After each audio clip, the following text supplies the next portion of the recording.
यानंतर बघूयात अमेरिकेने लावलेल्या टॅरिफ संदर्भातली एक मोठी बातमी आहे। ट्रम्प यांनी लावलेला टॅरिफ बेकायदेशीर असल्याचं म्हणत अमेरिकन सुप्रीम कोर्टानं डोनाल्ड ट्रम्प यांना फटकारलंय। अमेरिकन कोर्टाच्या निर्णयानं भारताला मोठा दिलासा मिळालाय।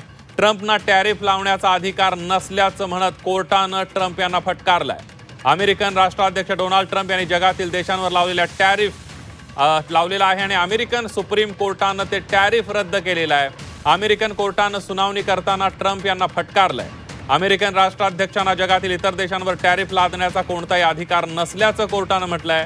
अमेरिकन कोर्टाच्या निर्णयानं भारतासह जगभरातील इतर देशांनाही मोठा फायदा होणार आहे।